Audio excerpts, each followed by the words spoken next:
북한의 풍계리 핵실험장 폐기가 이르면 내일 이뤄질 것으로 보입니다. 뒤늦게 합류한 한국 취재진도 지켜보는 가운데 고용량 폭탄 방식이 유력합니다. 폭파 과정을 예측해봤습니다. 트럼프 미국 대통령이 북미 회담의 성공을 자신하면서도 회담 연기 가능성을 처음으로 언급했습니다.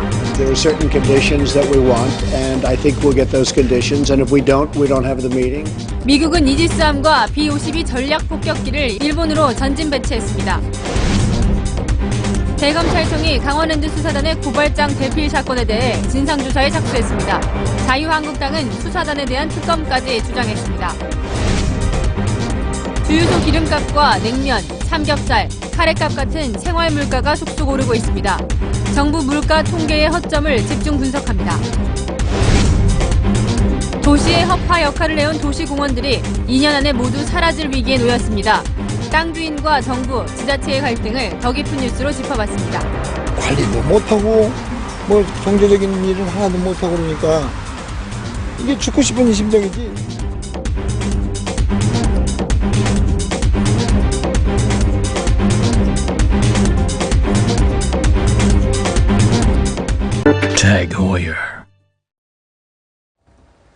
여러분 안녕하십니까? 날씨만 괜찮다면 내일 북한이 풍계리 핵실험장을 폭파시킵니다. 베이징에서 기다리다 돌아온 남한 기자단은 우리 공군기를 타고 북한에 들어갔습니다. 네, 관심은 김정은 위원장이 직접 참관할지입니다. 첫 소식 강은하 기자가 보도합니다. 목리를 부리던 북한이 엿새 만에 우리 취재진 방북을 승인했습니다. 현장의 모든 상황을 정확하고 빠짐없이 빠르게 전달할 수 있도록. 뒤늦은 합류를 위해 정부는 공군 5호기를 준비했고 공동 취재단은 동해 직항로를 통해 오후 4시 50분쯤 원산에 도착했습니다. 외신 기자를 포함한 국제 참관단은 조금 전인 오후 7시 특별 열차를 타고 핵실험장으로 출발했습니다. 밤새 11시간을 달려 길주역에 도착한 뒤 다시 차로 4시간가량 더 가야 하고 또 걸어서 1시간 들어가야 풍계리 핵실험장에 도착할 것으로 보입니다. 이동 시간은 더 길어질 수도 있어 핵실험장 폐기 진행은 빨라야 내일 오후에나 가능할 전망입니다. 미국의 북한 전문 매체 38로스는 위성사진을 분석한 결과 갱도 폐기를 지켜볼 전망대 공사는 끝났고 연결 도로까지 새로 내는 등 모든 준비가 끝났다고 전했습니다. 한편 영국 매체는 김정은 위원장이 이번 핵실험장 폐기를 직접 참관할 가능성이 있다고 보도했습니다.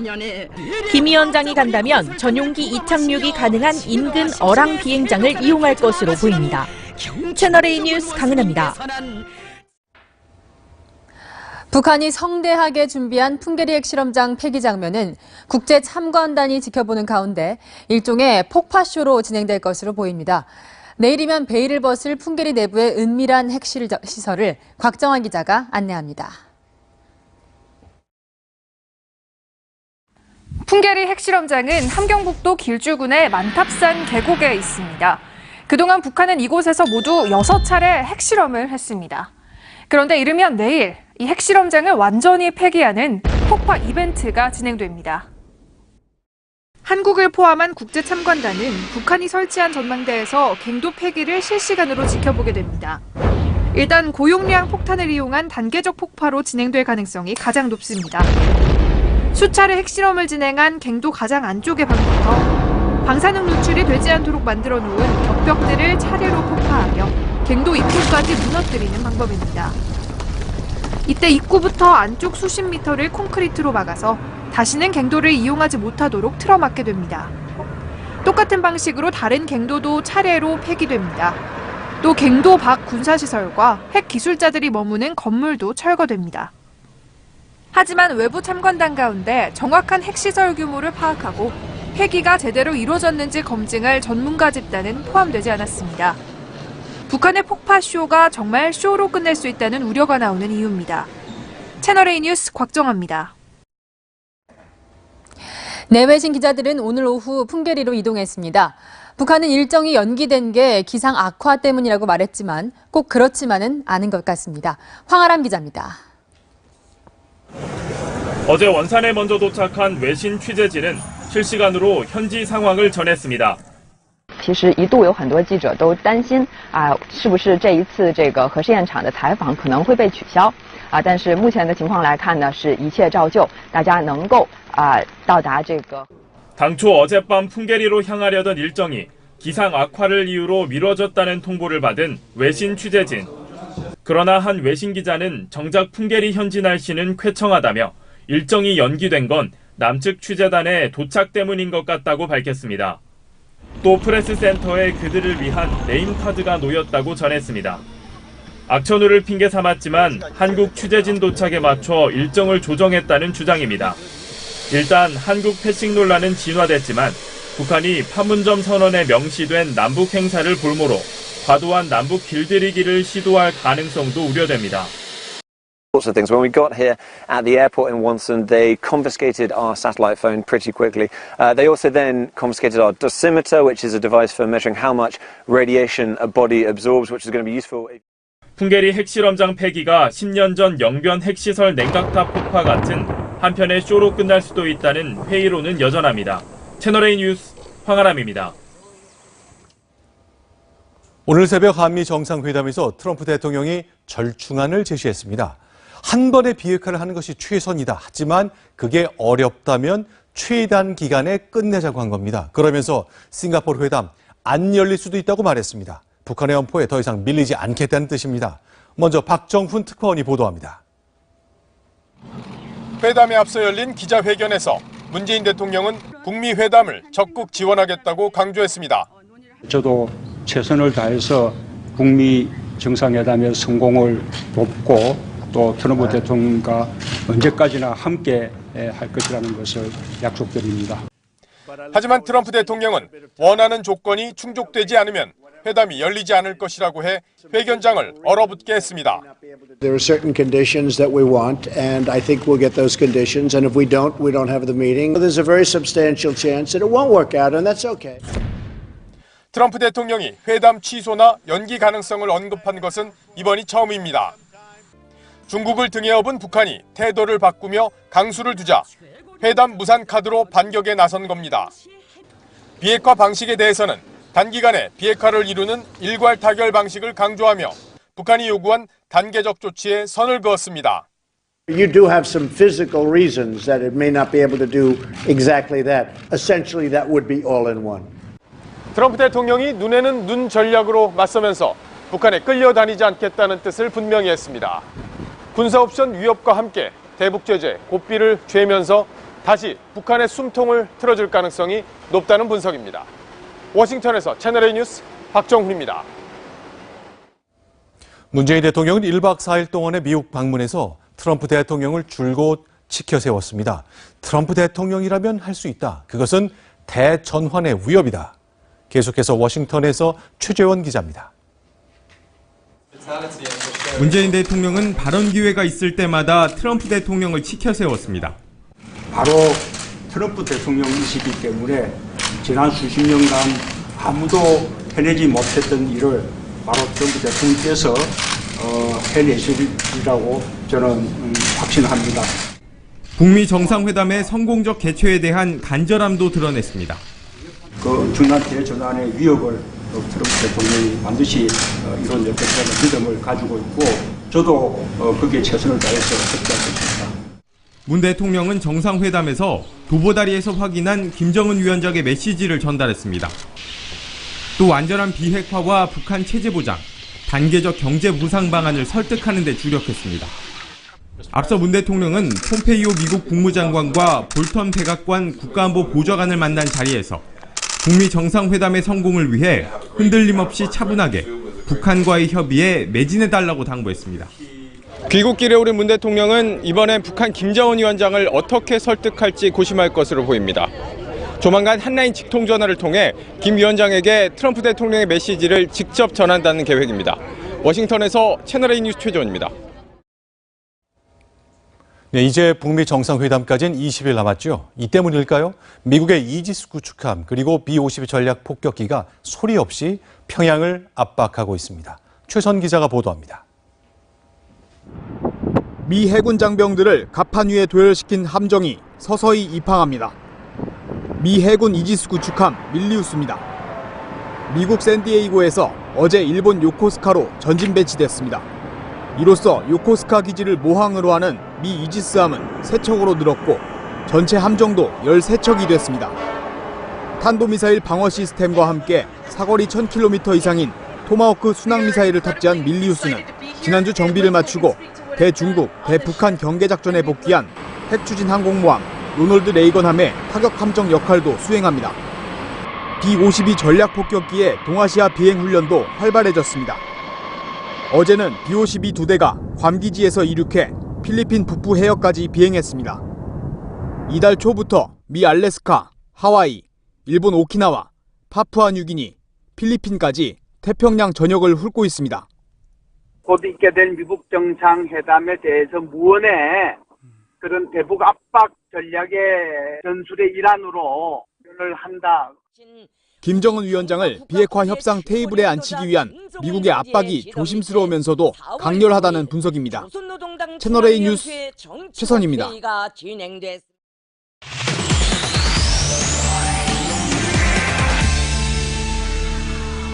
네, 워싱턴 한미 정상회담 흥미로운 소식들이 많이 들어왔습니다. 태원 국제부장과 함께 더 이야기 나눠보겠습니다. 자, 오늘의 키워드 소개해 주시죠. 네, 북미 정상회담이 이제 20여일 앞으로 다가왔는데 마치 살얼음판을 걷는 좀 불안불안한 모습입니다. 자, 길잡이 역할을 하겠다고 공언했던 문재인 대통령도 노심초사하는 표정이 역력한데요. 자, 오늘 공개됐던 한미 정상회담의 앞부분 30분을 차근차근 한번 짚어보겠습니다.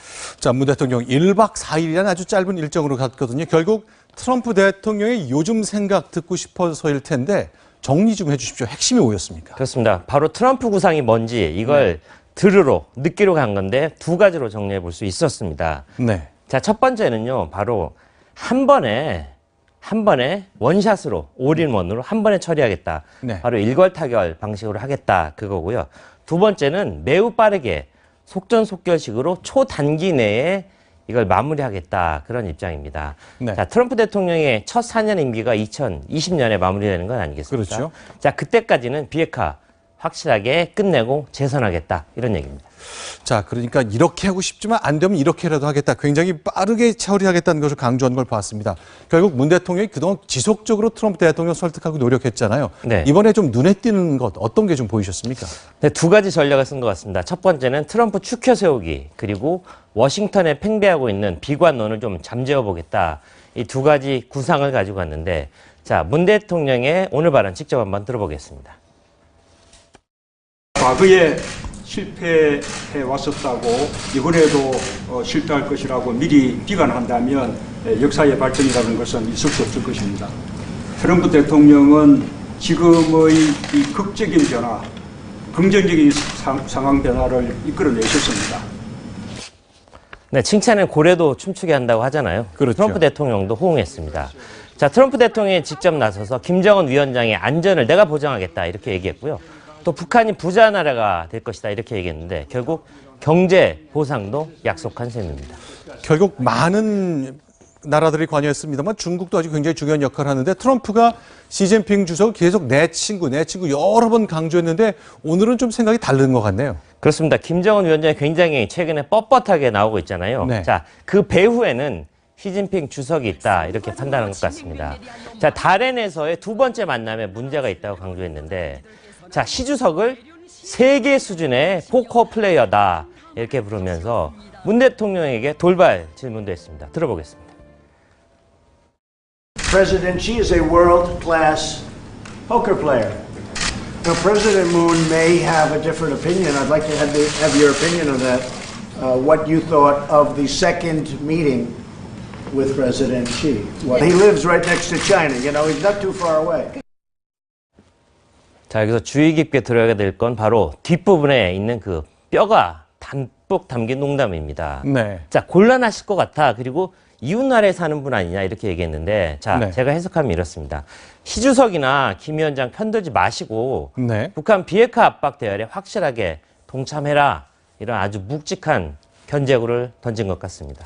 자, 그러니까 오늘의 키워드를 살얼음판으로 정해주셨는데 그것처럼 굉장히 위험천만하고 잘 관리해야 되는 상황인 것 같습니다. 그런데 오늘 이제 30분간 이어졌던 정상회담 기자회견 모습 좀 어색한 장면이 있었죠? 그렇습니다. 30분간 잘 진행됐는데, 자, 트럼프 대통령이 기자들에게 수고했다는 말을 하면서 예상보다 길었던 30분간의 기자회견이 마무리되는 듯 했습니다. 네. 자, 그런데요. 네. 저기서 곧바로 단독 정상회담이 이어져야 되는데, 자, 장내가 갑자기 소란해지는 모습을 볼 수 있습니다. 자, 트럼프 대통령은 이미 기자들에게 나가셔도 좋다 이렇게 얘기했는데 우리 한국 기자가 문재인 대통령에게 계속해서 질문을 이어가는 모습 볼 수 있습니다. 자, 그런데요. 문제는 뭔가 트럼프 대통령이 뭐라고 얘기하는데 자, 트럼프 대통령은 통역을 제공을 아예 하지도 않았습니다. 네. 자, 그런데요. 저 직후에 아주 문제의 장면이 등장하는데 직접 한번 보겠습니다. And I don't have to hear the translation because I'm sure I've heard it. Goodbye, everybody. Thank you. 자, 상대국 정상이요. 자, 공식적으로 발언한 내용이 있는데 그 부분에 대해서 들을 필요도 없다. 자, 이거 통역하지 마라. 이렇게 얘기한 부분 굉장히 귀에 거슬린다고 볼 수 있겠습니다. 자, 결례 논란이 불거질 수도 있는 옥의 티였다고 생각합니다.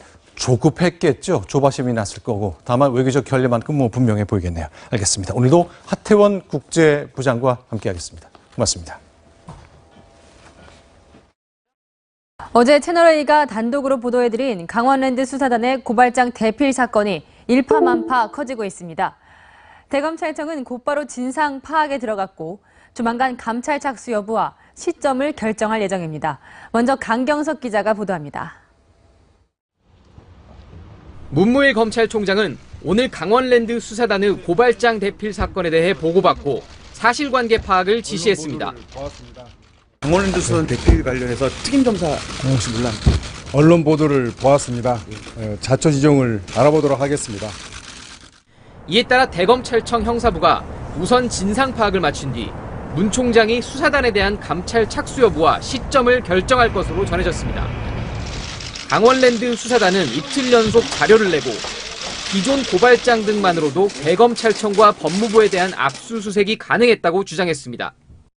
추가로 고발장을 받아서 편법으로 수사를 확대한 게 아니라는 걸 강조한 겁니다.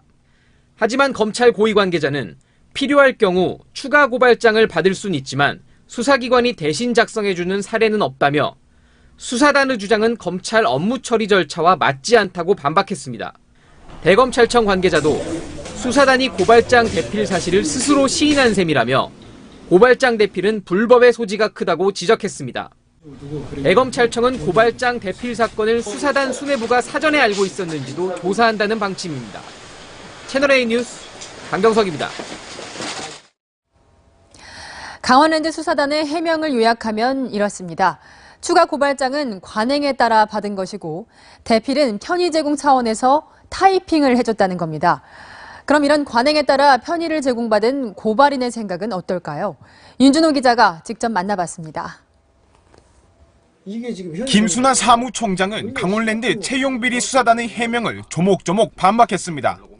먼저 추가 고발장 제출 의사를 물은 것이지 권유한 게 아니라는 수사단의 주장은 사실과 다르다고 말했습니다. 추가 고발장 이건 꿈에도 생각해 본 적이 없어. 이런 내용들이 더 필요하다. 그러면서 추가 고발장을 이야기를 한 거야. 조사 당시 상황도 자세히 설명했습니다. 오늘까지 무슨 마무리를 지어야 된다는 그런 분위기였고 진술하는 과정 옆에서 수사관이 타이핑을 치고 있었어. 추가 고발장을. 고발인의 권리를 보장하기 위해 피고발인을 추가했다는 수사단의 해명도 납득하기 어렵다고 말했습니다. 추가 고발장을 제출하는 과정에서 고발인 권리와 관련된 내용은 전혀 고지받지 못했다는 겁니다. 고발장 대필은 고발인에게 편의를 제공한 것이란 수사단의 설명에 대해서도 반박했습니다. 내가 심지어는 그랬어. 이게 컴퓨터 있습니까? 내가 칠까요? 굳이 온 김에 하고 가십시오 온 게 그게 편의 제공이야? 수사단의 해명에도 의혹이 풀리지 않으면서 고발장 대필을 둘러싼 파문은 계속될 전망입니다. 채널A 뉴스 윤준호입니다. 자유한국당 소속 의원 2명이 채용비리와 관련해 검찰 수사를 받고 있는데요. 이 한국당이 강원랜드 채용비리 수사단을 고발하기로 했습니다. 검찰을 검찰에 고발하는 상황이 된 겁니다. 김도형 기자입니다. 한국당은 강원랜드 수사단을 직권남용 등의 혐의로 검찰에 고발하기로 했습니다. 이것은 명백한 범죄 행위나 다름이 없습니다. 고발도 하고 수사도 하면서 북치고 장구치고 앉아서 혼자서 알아서 다 하는 마당에 장제원 대변인은 강원랜드 채용비리 수사는 짜맞추기식 기획 보복 수사라며 수사단을 형사 고발하기로 했다고 말했습니다. 한국당은 이르면 내일 고발장을 대검찰청에 접수합니다.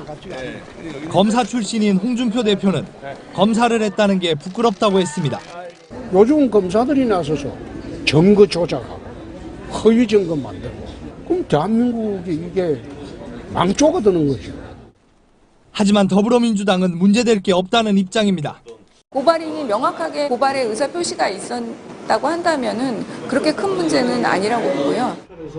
검찰은 강원랜드 채용비리와 관련해 한국당 권성동 염동열 의원에 대해 구속영장을 청구한 바 있습니다.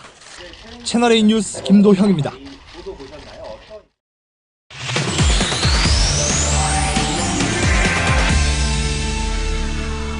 강원랜드 채용비리 수사단의 고발장 대필 사건 소식, 사회부 배혜림 차장과 뉴스 분석으로 이어가겠습니다. 키워드 먼저 소개해 주시죠. 네, 오늘의 키워드는 말바꾼 수사단입니다. 저희가 고발장 대필 사건을 보도한 이후에 강원랜드 수사단은 2차례 반박 자료를 냈습니다. 내용을 종합하면 고발인에게 추가로 고발장을 제출하라고 하는 것도 대필한 것도 모두 문제가 없다는 주장입니다. 그래서 당당하다는 건데요. 하지만 이런 반박 자료를 내기 전에 수사단의 말은 완전히 달랐습니다. 어떤 말이 어떻게 바뀌었는지 전해드리겠습니다. 네, 저희가 꼼꼼하게 취재를 해왔는데 이 수사단의 해명이 구체적으로 언제, 어떻게 바뀌었다는 겁니까? 네, 수사단 관계자가 추가 고발장 대필 사실을 확인하기 전과 후가 말이 달라졌다는 겁니다. 그제 채널A가 보도에 앞서서 추가 고발장을 내도록 설득한 게 맞느냐고 사실 확인을 요청했습니다. 그러자 수사단 관계자는 이런 일이 있었는데 고발하실래요? 라고 묻는 게 웃긴 것 아니냐 이렇게 반응을 했습니다. 그런데 어제부터 추가 고발은 관행이라고 말을 바꿨습니다. 이 검사들은 추가 고발장 작성을 관행으로 여기지 않습니다. 검사들은 수사단 관계자의 이 첫 번째 반응이죠. 고발하실래요라고 묻는 게 웃기다 이렇게 똑같이 반응했습니다. 네. 특히 추가 고발 내용이 이 무죄로 결론이 난다면 무고죄로도 검찰이 함께 처벌될 수 있는 위험이 있기 때문에 이런 일은 일어나지 않는다는 게 많은 검사들의 설명이었습니다. 네, 단순히 추가 고발만 한 것이 아니라 고발장을 대필한 것에 대해서도 말이 바뀌었다고요. 네, 수사단 관계자는 그제 뭐라고 얘기했냐면요. 대필, 그것이 말이 되느냐? 말이 되나요? 여러 차례 반문했습니다. 그런데 대필 사실이 있었다는 걸 확인한 이후인 어제는 고발인에게 편의를 제공하기 위한 것이었다. 이렇게 또 말을 바꾼 겁니다. 그런데 고발장을 대필한 뒤 동의를 받았으니 문제가 없다. 이런 입장인데 이 검찰은 수사에 주관을 개입해서는 안 됩니다. 네, 고발인에게 편의를 제공했다. 그런데 조금 전 리포트에서도 보셨지만 고발인은 전혀 편의라고 생각하지 않고 있잖아요. 네. 결국은 수사 편의를 위한 것이 아니었습니까? 네, 수사단은 이 고발장을 압수수색 등 강제 수사에 활용하지 않았다고 여러 차례 강조하고 있습니다. 검찰이 대필한 추가 고발장, 이렇게 많은 피고발인들이 추가가 되었습니다. 그런데 그로부터 얼마 지나지 않아서 압수수색이 실시됐고 그 영장에는 이 사람들이 그대로 영장의 피의자로 기재가 됩니다. 이름이 구체적으로 적히지 않은 대검과 법무부 관계자에 대해서는 성명 불상에 대검 또는 법무부 검사라고 기재한 것으로 전해졌습니다. 네, 이렇게 수사기관이 고발장을 대필하는 일, 직권남용이라는 범죄 혐의가 될 수 있다는 얘기가 지금 계속 나오고 있어요. 네, 직권남용이라는 건 이 공무원이 권한을 남용해서 의무 없는 일을 하도록 하는 거죠. 이 외에도 고발장 대필은 허위로 공문서를 작성하게 한 것, 또 증거를 위조한 것이나 다름없다. 이런 얘기가 검찰 내부에서조차 나오고 있는 겁니다. 네, 이 증거를 위조한 것도 또 다른 범죄 혐의가 될 수 있는 것 아닙니까?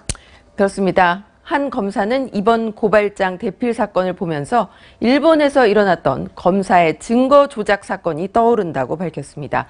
어떤 사건이냐면요. 뇌물수수 사건을 수사하던 마에다 스네이코 검사가 이 압수물인 플로피 디스크의 날짜 하나를 고쳤다가 구속된 사건이었습니다. 네. 이번 대필 사건과는 다른 점도 많지만요. 검사들이 수사 과정에서 조금의 오해도 생기지 않도록 경계해야 되는 건 의무입니다. 이번 고발장 대필 사건을 무겁게 인식하고 왜 이런 일이 일어났는지 밝힐 필요가 있다는 의미입니다. 네, 여기까지 듣겠습니다. 사회부 배혜림 차장이었습니다. 드루킹 김동원 씨와 김경수 전 의원이 언제 어떻게 몇 번이나 만났는지를 두고 양쪽 주장이 크게 엇갈립니다. 이런 의문을 풀어줄 일일 보고서가 든 노트북이 존재한다는 주장이 새롭게 나왔습니다. 성혜란 기자가 보도합니다. 드루킹 김동원 씨는 김경수 전 의원과 2016년 7월부터 올해 2월까지 총 15차례 만났다고 주장하고 있습니다. 경찰도 김 씨가 의원회관에 5번 넘게 출입한 기록을 확보했지만 실제 만남이 있었는지 확인하는 데 어려움을 겪고 있습니다. 드루킹 측 관계자는 드루킹과 김 전 의원의 15차례의 만남 내용을 정리한 보고서 문서 파일이 저장된 노트북이 있는 걸로 안다고 말했습니다. 구속 상태로 드루킹과 함께 재판 중인 인터넷 필명 둘리 우모 씨가 구속 직전 노트북을 옮겨놨다는 겁니다. 경찰은 앞서 압수수색에서는 이 노트북을 확보하지 못한 걸로 전해졌습니다. 수사당국이 노트북에 든 보고서를 확인하면 진술이 엇갈리고 있는 김 전 의원과 드루킹의 관계 규명에 속도가 날 걸로 보입니다. 또 옥중 편지에서 드루킹이 주장한 것처럼 댓글 조작용 프로그램 시연에 김 전 의원의 참관 여부 등도 확인이 가능할 전망입니다. 채널A 뉴스 성혜란입니다. 드루킹 김동원 씨는 댓글 조작에 축이 된 경제적 공진화 모임이라는 조직을 만들었죠. 그런데 이 모임, 이 조직, 박근혜 전 대통령을 탄핵하는 논의가 시작된 이후부터는 신규 회원을 민주당원만 뽑았다는 주장이 나왔습니다. 이어서 김남준 기자입니다. 드루킹이 경제적 공진화 모임을 결성한 건 지난 2008년입니다. 경공모 초창기 회원은 당시 경공모는 정치색이 거의 없었다고 말합니다. 당시 경제 관련된 그런 거 공부하러 왔던 사람들이에요. 그 외에는 얘기할 만한 점이 별로 없었어요. 그런데 최근까지 경공모에서 활동한 다른 회원의 말은 다릅니다. 지난 2016년 연말부터 경공모 운영진이 신규 회원의 정치적 성향을 따지기 시작했다는 겁니다. 당시는 박근혜 전 대통령의 탄핵 논의가 본격화된 시기입니다. 이때부터 인터넷 경공모 카페에는 경공모는 더불어민주당 지지단체라는 안내글이 올라왔고 신규 회원이 가입을 신청할 때 민주당원 여부를 체크하게 했다는 겁니다. 경공모 운영진은 민주당 당내 경선 선거인단 모집이 한창이던 지난 3월에도 SNS 메신저로 회원들에게 민주당원으로 가입해달라는 동료글을 수차례 올리기도 했습니다. 조기 대선을 염두에 둔 드루킹이 민주당 내부의 세를 과시할 목적에서 당원들을 확보하려 했다는 분석이 나옵니다. 채널A 뉴스 김남준입니다.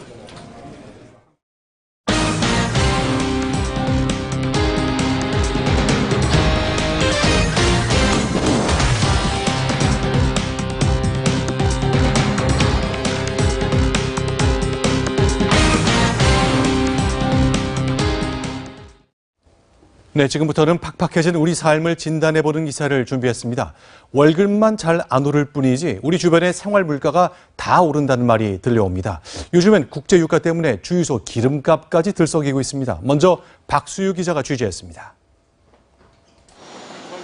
서울 시내 주유소에 걸린 휘발유 가격이 리터당 2,200원을 훌쩍 넘겼습니다. 종로와 강남 등 서울 도심 주유소에서 팔리는 휘발유 값은 대부분 2,000원을 넘었습니다. 그러니까 출퇴근하게 되면 한 달에 한 50만 원 정도 기름값 쓰는데 10% 이상 올라간다는 거는 솔직히 저희 서민들한테는 굉장히 큰 부담이라고 생각합니다. 미국이 이란 핵협정을 파기하면서 중동 정세가 불안해졌고 세계 경제 호황으로 원유 수요가 늘어 국제유가는 고공행진을 이어가고 있습니다. 두바이유뿐 아니라 브렌트유도 80달러 돌파를 눈앞에 뒀고 미국 서부 텍사스산 원유도 3년 반 만에 최고치를 기록했습니다. 80달러에서 100달러까지도 상승할 것으로 예상이 되고 있고요. 국내 주유소 가격도 향후 2, 3주 내에 계속 상승할 것으로 예상이 됩니다. 다음 달 국내선 유류 할증료 인상도 예고돼 여름 성수기 항공요금에도 영향을 미칠 것으로 보입니다. 채널A 뉴스 박수유입니다. 하지만 기름값뿐만이 아닙니다. 냉면, 삼겹살, 즉석밥처럼 보통 사람들이 많이 먹는 음식값이 같이 오르고 있습니다. 조현선 기자입니다. 직장인들이 많이 찾는 서울의 한 식당가. 대부분 메뉴의 가격이 오르면서 식사 한 끼에 커피 한 잔 마시려면 아무리 싸게 잡아도 10,000원은 필요합니다. 점심값이 10,000원에서 11,000원? 15,000원 정도. 부담스러워서 일주일에 3번은 도시락 싸고 다니고 있어요. 3,000원에서 1,000원 올리면 그게 30%잖아요. 물가는 그런 거라고 1%, 2%가. 한국소비자원에 따르면 지난달 기준 이 냉면 한 그릇 값이 지난해 같은 달보다 769원 올랐는데요. 그 밖에도 삼겹살 등 대표적인 외식 메뉴 8개 중 6개가 1년 새 모두 값이 올랐습니다. 삼겹살은 작년보다 5.4% 올라 200g에 16,000원을 넘었고 삼계탕은 3.6%, 김밥도 1.8% 올랐습니다. 인건비도 올라갔지. 대상에 한 10% 이상만 오른 거 아니에요? 다. 안 올릴 수가 없고. 가공식품 가격도 줄줄이 올랐습니다. 지난달 콜라 가격은 작년보다 11.9%나 껑충 뛰었고 즉석밥, 설탕, 카레값도 올랐습니다. 10,000원 헐어야 뭐 몇 가지도 못 사요. 잘 안 사 먹어 그래서. 최저임금 문제가 가장 큰 문제인 것 같습니다. 인상률을 속도 조절을 해야 되고요. 물가 변동폭은 크지 않다고 정부는 강조하지만 서민들 주름살은 더 깊어지고 있습니다. 채널A 뉴스 조현선입니다. 네, 올해 시간당 최저임금은 7,530원입니다. 1년 만에 1,000원 넘게 오른 건데 문재인 대통령의 대선 공약대로 2020년까지 시간당 10,000원을 맞추려면 앞으로 더 많이 올려야 합니다. 올 들어 만두집, 치킨집, 편의점집 주인들은 좀 천천히 올려달라고 사정하고 있습니다. 결국 김동연 경제부총리가 오늘 반발짝 물러섰습니다. 앞으로 시장 상황을 고려해서 신축적으로 생각하겠다고 말했습니다. 정부는 이처럼 껑충 뛴 최저임금이 민감해지자 제도 정착을 위해서 지금 백방으로 뛰고 있습니다. 그런데 그 과정에서 잡음도 들립니다. 김민지 기자가 취재했습니다. 9년째 운영 중인 이 편의점에 올봄 공무원들의 전화가 잇따라 걸려왔습니다. 일자리 안정자금을 신청하라는 내용이었습니다. 최저임금을 커버를 해주는 좋은 제도가 있는데 왜 안 되냐. 이거를 정부에서 주요 밀고 있는 자세한 설명도 없는 거죠. 안정자금의 전제 조건인 고용보험 등 4대 보험 가입 때문에 신청을 꺼리자 사업주들을 일일이 설득한 겁니다. 고용노동부뿐 아니라 4대 보험 공단들도 나섰습니다. 선생님들 사정 안 되면 제가 한 사람만 일단 먼저 신청하라 이러더라고요. 직원들의 4대 보험 가입 여부를 따지며 과태료 부과를 언급하거나 최저임금에 대한 근로감독도 받을 수 있다고 한 겁니다. 근데 이게 관이잖아요, 관. 고용노동부는 근로감독을 해요. 이 사람 잘못 보이면 혹시 피해보지 않을까 들라 그러면 그 말의 무게가 엄청나요. 근로복지공단 측은 안정자금을 설명하다 나온 이야기일 뿐이라고 해명합니다. 직접 찾아서 가입하고 이런 과정에서 그런 것들에 대한 얘기는 많이 나오는 게 맞아요. 안정자금 신청 근로자는 195만 명을 넘겼고 대상자 가운데 82%를 돌파했습니다. 그러나 안정자금을 받아도 큰 도움이 되지 않는다는 불만 소리가 곳곳에서 터져나오고 있습니다. 채널A 뉴스 김민지입니다.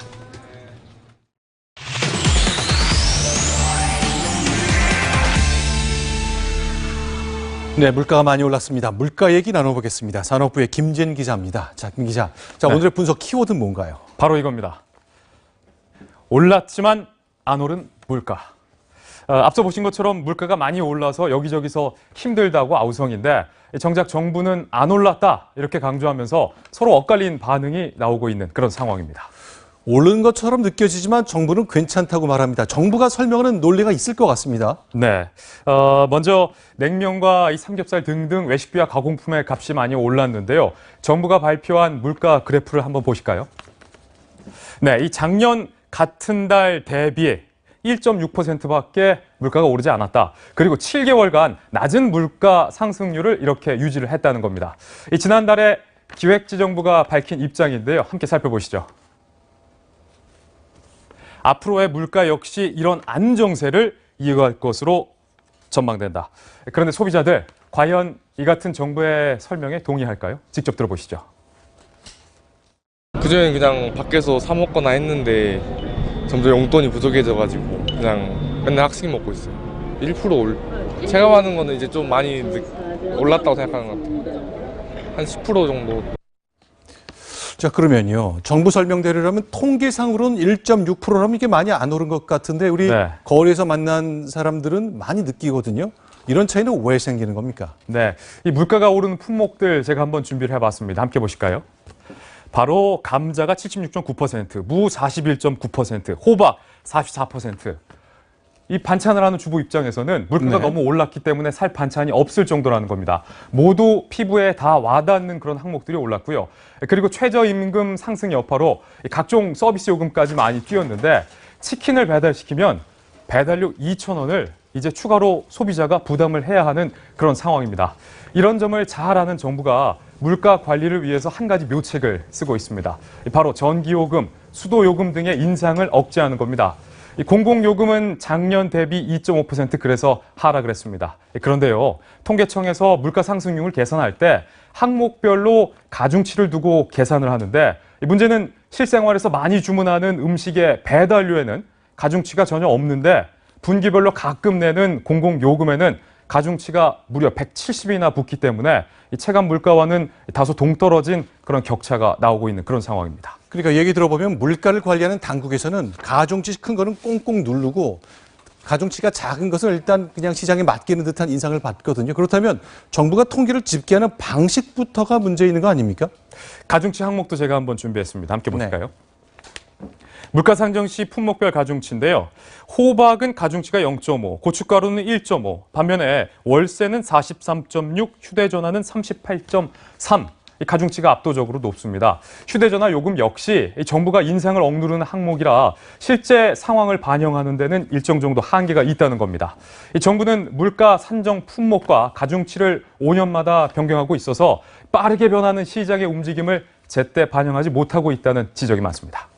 끝으로 5년에 끝날 때마다 하니까 2020년도에 이 가중치 바꿀 수 있는 것 같은데 일단은 체감과의 괴리에 대한 설명, 정부가 좀 더 친절하게 해야 되겠네요. 네, 한 가지 올해부터는 연말에 정부가 이 같은 지적을 받아들여서 올해 연말에 이 가중치를 조정하겠다. 이런 입장도 정부가 내놨습니다. 자, 그렇다면 내년부터 집계하는 월별 물가 어떨지 좀 지켜봐야 되겠습니다. 산업부의 김진 기자와 함께했습니다. 고맙습니다. 부동산 시장이 꽁꽁 얼어붙고 있습니다. 특히 서울의 재건축 시장은 곳곳이 아우성이라 거래 절벽이라는 말까지 나오는데요. 이번 서울시장 선거에서도 쟁점이 될 전망입니다. 이현용 기자가 보도합니다. 서울 송파구의 올림픽 패밀리타운. 올해 말 재건축 가능 연한인 준공 30년이 됩니다.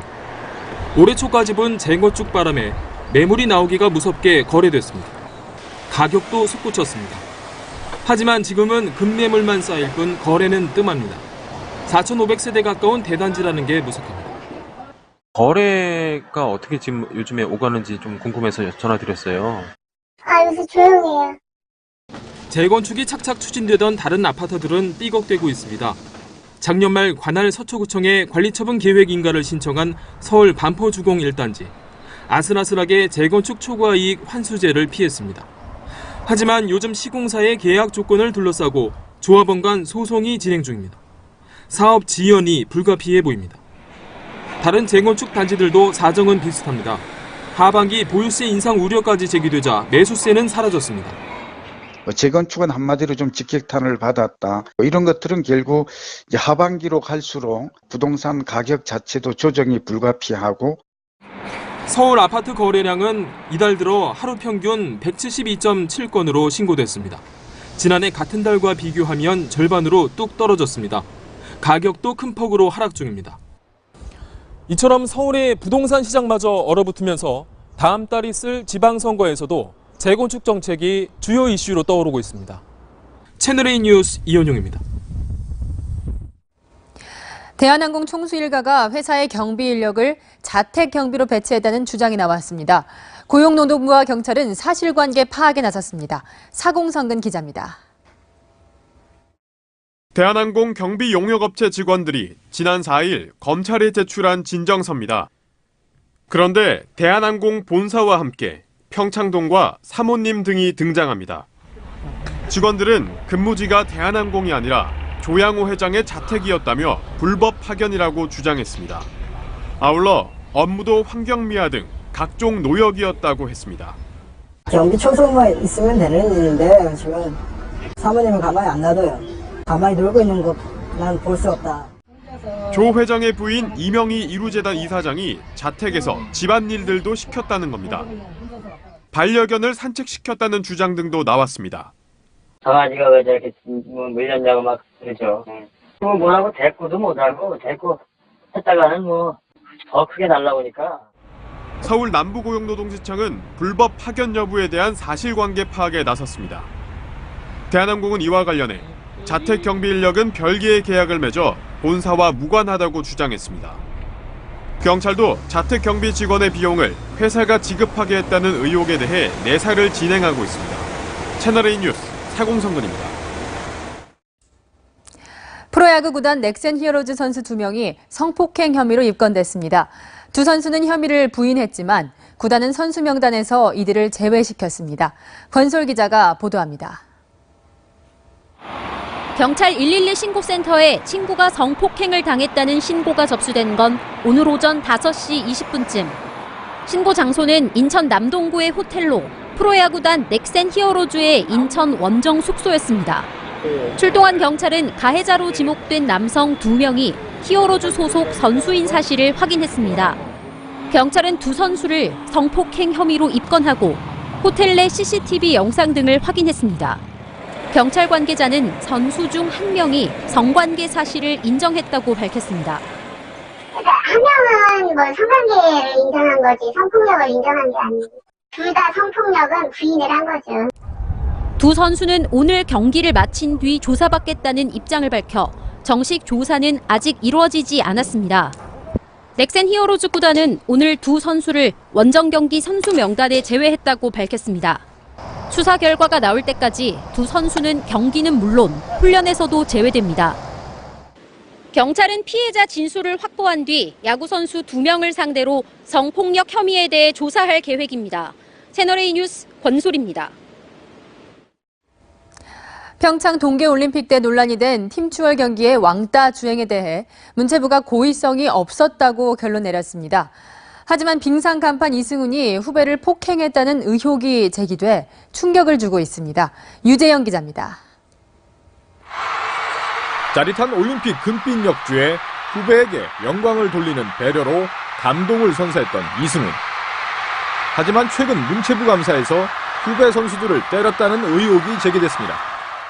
해외 숙소 또는 식당에서 후배 국가대표 선수들의 폭행과 가혹 행위를 했다는 진술이 있었습니다. 국제대회 때 이승훈이 후배의 머리를 치고 훈련 중 기합을 줬다고 복수의 선수들이 진술한 것으로 전해졌습니다. 이승훈은 훈계였다며 폭행을 부인했습니다. 문체부는 빙상연맹에 진상조사를 지시했습니다. 쇼트트랙 심석희의 폭행건은 생각보다 심각했습니다.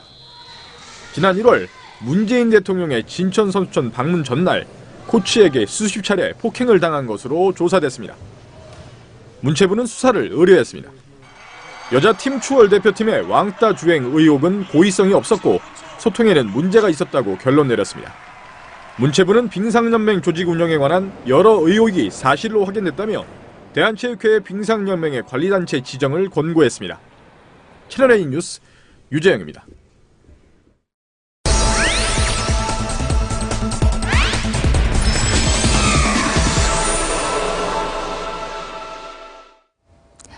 도심의 허파라 불리는 우리 주변의 도시공원들이 사라질 위기에 놓였습니다. 과거 공원들이 사유지에 만들어졌기 때문인데요. 더 이상 재산권 침해만 당할 수 없다는 땅 주인들의 항의에 정부와 지자체는 팔짱만 끼고 있습니다. 홍일아 기자의 더 깊은 뉴스입니다. 도시공원 일몰제가 왜 문제냐? 돈이 없다 이렇게 얘기해요. 근데 그게 진실일까? 땅은 내 땅이고 세금은 내가 내는데 국가에서 큰 나라 큰 나라 600만 원 독박 쓰면 돼요. 가만히 있어요, 가만히 있어. 운영하세요, 삼주야.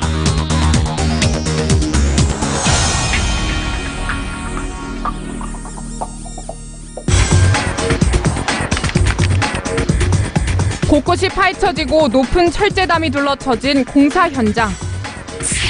3년 전만 해도 인근 주민들이 오가던 동네 공원이었습니다. 주민들은 예전을 그리워하고 있습니다. 공기가 훨씬 차이가 많죠. 서울 서초동 법조타운 옆에 도시공원. 50년 가까이 주민들이 산책로로 애용해온 곳입니다. 하지만 공원 주변은 이처럼 철조망으로 가로막혀 있습니다. 땅 주인이 자신의 소유권을 주장하며 설치해 놓은 것들인데요. 주민들이 평소 이용하던 이 산책로 출입구는 굳게 닫혀 있고 대신 이곳을 폐쇄한다는 안내문만 걸려 있습니다. 모든 주민들이 이용할 수 있는 면적이 좀 좁으니까 좀 그런 불편한 점이 있더라고요. 돌아가는 거죠. 생기고서. 왜 이렇게 된 걸까? 과거 정부는 사유지의 일부를 도시공원으로 지정해 권리 행사를 제한했습니다. 하지만 1999년 헌법재판소는 개인재산권 침해가 지나치다며 정부가 20년 안에 사들이지 않으면 공원 지정을 취소하라고 결정했습니다. 이 결정에 따라 내후년 7월이면 전국 도시공원 가운데 397제곱킬로미터가 개인 땅으로 돌아갑니다. 여의도 면적의 47배나 되는 녹지가 사라지는 겁니다. 그때까지 땅 주인이 도시공원 출입을 막는 건 엄연한 불법. 하지만 지자체는 땅 주인들의 행위를 단속하지 못하고 있습니다. 매입에 대한 장기 플랜을 만드는 것도 아니고 재산세 혜택에 대한 뭔가 비전을 제시하지 못하는 상황에서 토지 소유자가 막 펜스를 치면 싸우는 것도 이제 한계가 있는 거죠. 77살 김창우 씨는 15년 전 거래처로부터 돈 대신 6만 6천 제곱미터의 임야를 받았습니다. 도시공원으로 지정돼 있는 이 땅을 개발하려 했지만 번번이 거절당했습니다. 해마다 내야 하는 재산세도 큰 부담이 됐습니다. 1년에 한 3천만 원씩 나와요. 그럼 땅으로 가져가라. 그랬더니 이거는 현금 가치가 없으니까 우리 상가주택 있는 그거를 가져가겠다는 거예요. 할 수 없이 이걸 빚을 내가지고 지금 또 자꾸만 세금을 내는 거야. 관리도 못하고 뭐 경제적인 일은 하나도 못하고 그러니까 이게 죽고 싶은 심정이지. 도시 환경도 살리고 토지 소유주들도 만족시키는 해법은 이 부지를 모두 사들이는 것. 그러나 중앙정부와 지자체는 40조 원에 이르는 매입 대금을 놓고 신경전을 벌이고 있습니다. 지방채로 다 충당을 할 수는 없는 부분이잖아요. 국비 지원이 절실하게 필요한 부분입니다. 중앙선제 재원이 이제 부족한 거니까 공원 조성하는 것 자체는 기본적으로는 지방 사는 거죠. 그린벨트에 준하는 도시자연공원 구역으로 지정하는 대안도 땅 주인들의 거센 반발을 사고 있습니다. 토지주들이 용도구역을 도시자연공원 구역을 하면 위헌심판 소송을 걸 거예요. 몇 년 전에 변호사 상담을 해서 그런 용도구역을 위헌소송할 준비를 다 해놨어요. 도시공원 매입 문제를 놓고 골머리를 앓던 의정부 시. 민간 자본을 끌어들여 70%는 공원으로 조성하고 나머지 30%의 아파트를 짓는 절충안으로 해묵은 숙제를 풀었습니다.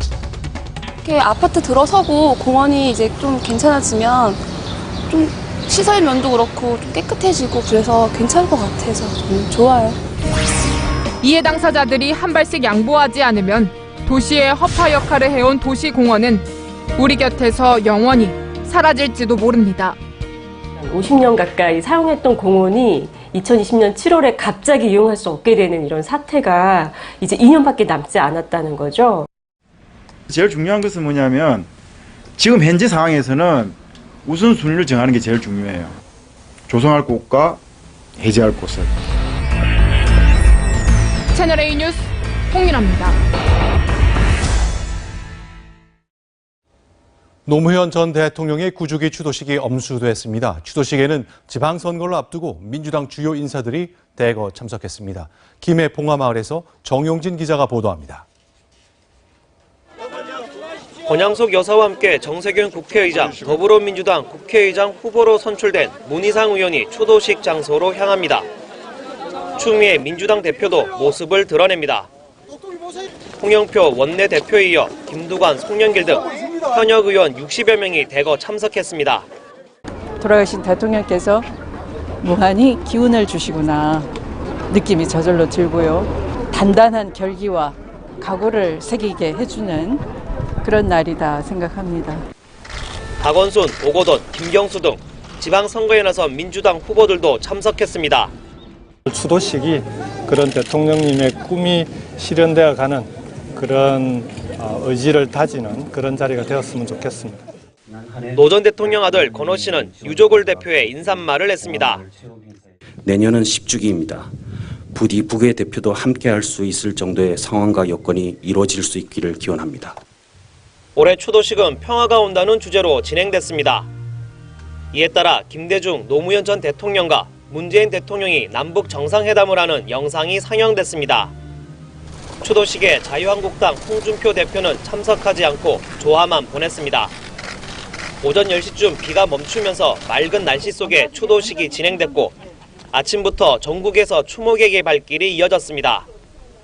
채널A 뉴스 정용진입니다.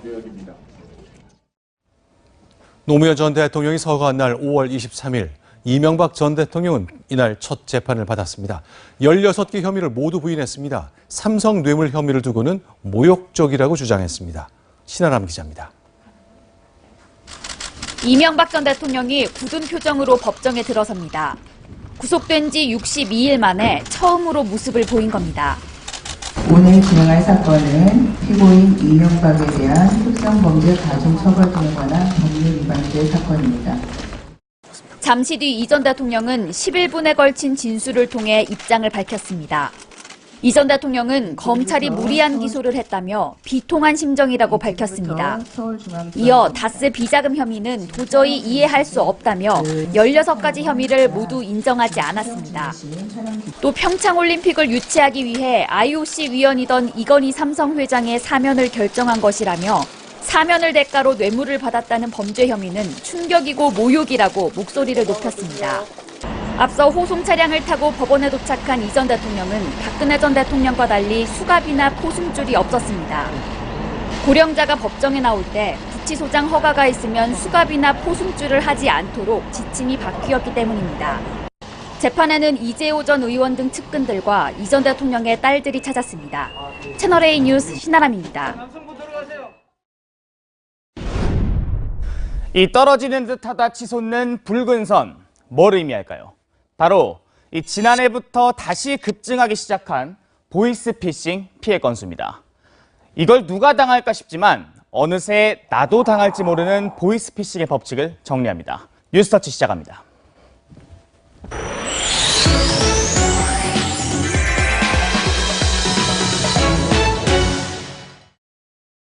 이 보이스피싱의 대표적인 수법이 바로 검찰 등 정부기관을 사칭하는 겁니다.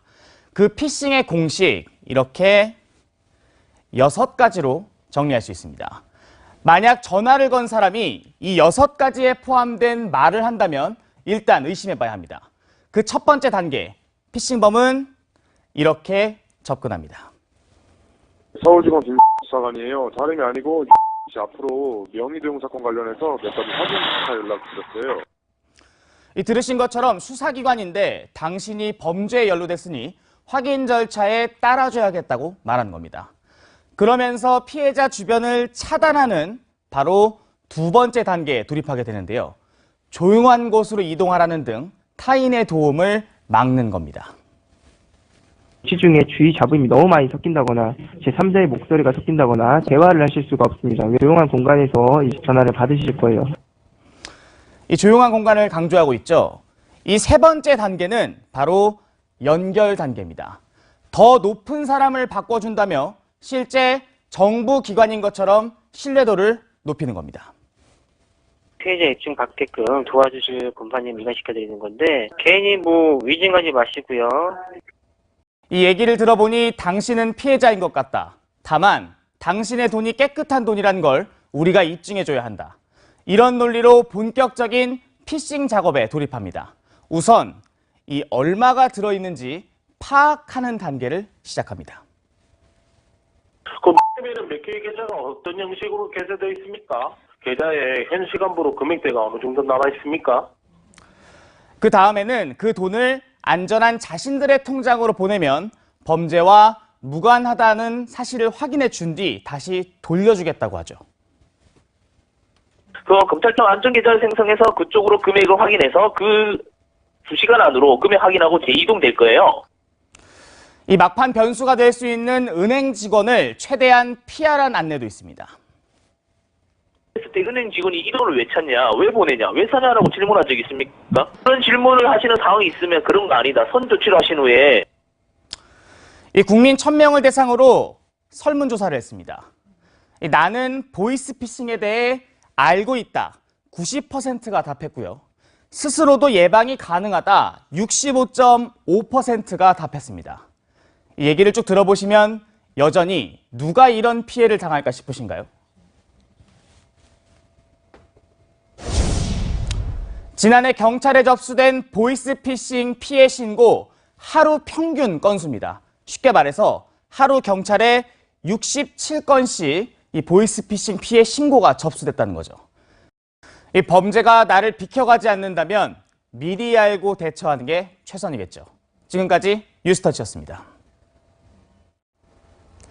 올해 황금사자기 고교 야구에서는 시속 150km 강속구 투수들이 큰 주목을 받고 있습니다. 특히 덕수고 1학년 장재영은 역대급이라는 평가를 받고 있는데요.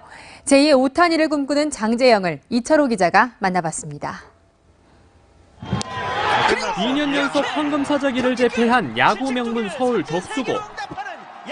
올해는 1학년 괴물 투수를 앞세워 또다시 우승에 도전합니다. 안녕하십니까. 덕수고등학교 1학년 장재영입니다. 중학교를 갓 졸업했지만 시속 152km의 강속구를 던집니다.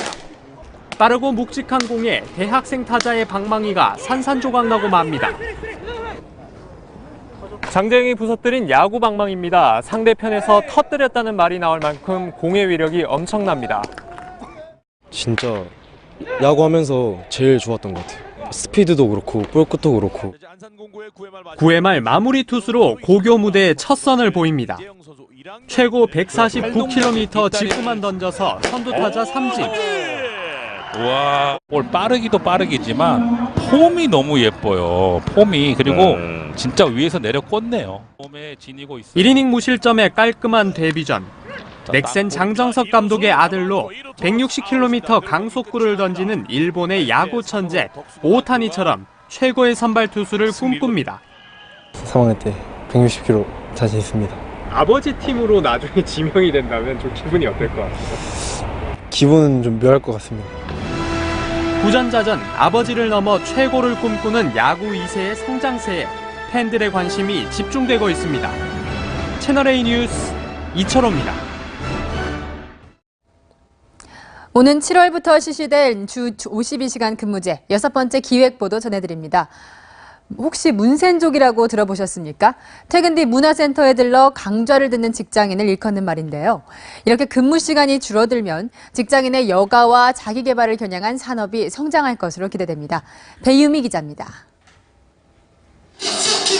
빠른 손놀림으로 음향기기를 다루는 30살 하성현 씨. 평범한 직장인이지만 주말이면 DJ 연습에 몰두합니다. 축제에서 데뷔 무대도 가졌습니다. 버스킹을 되게 하고 싶어요. 그래서 그 보컬 모임이 있는데 거기도 다음에 기회가 되면은 해보고 싶습니다. 웨딩 플래너 정영은 씨는 퇴근하자마자 스피치 수업으로 달려갑니다. 스피치 하는 게 무엇보다 중요하다 보니까 시간을 내어서 이렇게 내가 나에게 투자했던 것이 다시 그대로 고객에게 어떻게 보면 전달되지 않았었나 싶어요. 이렇게 직장인의 저녁 시간에 겨냥한 사교육 시장이 급성장하고 있습니다. 유명 백화점이 개설한 문화센터 봄학기 강좌의 20, 30대 수강자는 지난해보다 2배 넘게 증가했습니다. 다른 백화점 역시 퇴근 시간 이후 강좌를 30% 이상 늘리기로 했습니다. 몇 년 전만 해도 주말에만 의뢰가 많았었는데 퇴근 후에 자기 시간을 갖고 싶어 하시더라고요. 주 52시간제 도입에 맞춰 여가 생활을 돕는 전문 업체도 생겨났습니다. 이 업체는 연극, 미술, 글쓰기 등 20여 개 취미 강좌를 운영합니다. 정말 우리도 심심한데 다른 직장인들 얼마나 심심할까 해서 한번 해보자 해가지고. 제가 꿨던 꿈은 직장인은 아니잖아요. 그래서 예전에 좀 하고 싶었던 뮤지컬 모임에서 뮤지컬을 좀 경험하고 있습니다. 일에 치우쳐 있던 직장인들의 시간표가 점차 다양하게 바뀌고 있습니다. 채널A 뉴스 배유입니다. 현재 일부 충북과 백령도에는 황사가 관측되고 있습니다. 따라서 충청 일부 지역만 미세먼지 농도가 높아져 있는데요. 오늘 예상과는 달리 대부분 지역에서 미세먼지 농도가 보통 수준을 보였습니다. 밤 사이에는 대부분 내륙 지역이 황사의 영향권에 들 것으로 보여서 대비가 필요한 상황입니다. 내일은 인증된 황사 마스크가 필수 준비물입니다. 전국 많은 지역에서 황사가 관측될 가능성이 있고요. 이에 따라 미세먼지 농도도 전 권역에서 매우 나쁨 수준 보이겠습니다. 종일 볕이 좋아서 기온도 쑥쑥 오르겠습니다. 한낮에는 서울이 24도, 강릉이 30도, 대구가 29도 등으로 덥겠고요. 그만큼 일교차도 크겠습니다. 반소매의 얇은 겉옷차림이 적당하겠습니다. 한낮에는 대부분 지역에서 오존 농도가 높겠습니다. 가급적 외출을 피하시는 게 좋습니다. 당분간 맑고 또 한낮에는 다소 더운 날씨가 이어지겠고요. 내일과 모레는 영동과 경북 동해안 지역에 강풍이 예상되는 만큼 시설물 관리 잘해주시기 바랍니다. 이번 황사는 남부 지역은 모레까지도 이어질 가능성이 있습니다. 워낙 유동적인 만큼 앞으로 예보되는 기상 정보를 더 꼼꼼하게 확인해 주시면 좋겠습니다. 지금까지 채널A 뉴스 남혜정입니다.